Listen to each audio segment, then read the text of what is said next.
Je m'appelle Milo et je vais vous présenter un livre qui s'intitule L'œil du loup. L'auteur s'appelle Daniel Pénac. C'est un roman que nous avons étudié en classe. C'est l'histoire de la rencontre entre un loup-borgne qui vit dans un zoo et un enfant qui se nomme Afrique. Le garçon est orphelin et il a été adopté par un couple de l'Afrique noire.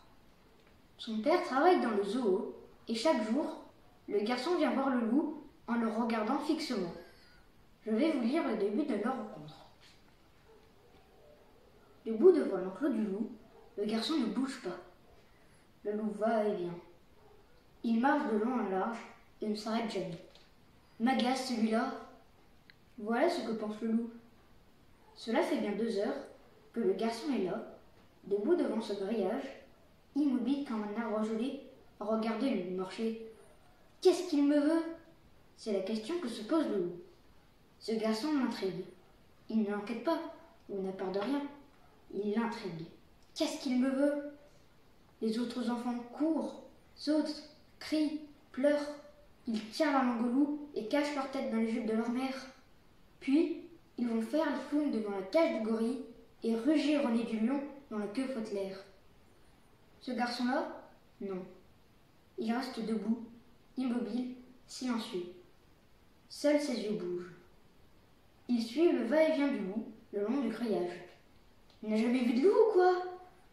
Le loup, lui, ne voit le garçon qu'une fois sur 2. C'est qu'il n'a qu'un œil, le loup. Il a perdu l'autre dans sa bataille contre les hommes, il y a 10 ans, le jour de sa capture. À l'allée, donc, si on peut appeler ça l'allée, le loup voit le zoo tout entier, ses cages, les enfants qui font les fous, et, au milieu d'eux, ce garçon-là, tout à fait immobile. Au retour, si on peut appeler ça le retour, c'est l'intérieur de son enclos que voit le loup. Son enclos vide, car la louve est morte la semaine dernière. Son enclos triste, avec son unique rocher gris et son arbre mort. Puis, le loup fait demi-tour, et voilà de nouveau ce garçon, avec sa respiration régulière, qui fait de la vapeur blanche dans l'air froid. Il se lassera avant moi, pense le loup, en continuant de marcher.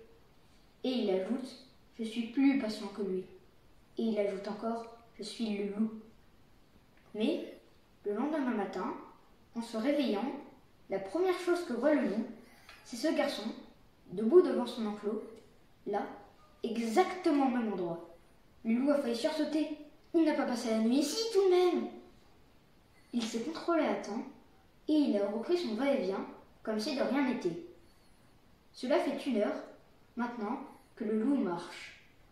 1 heure que les yeux du garçon le suivent. Le pelage bleu du loup frôle le grillage. Ses muscles roulent sous sa fourrure d'hiver.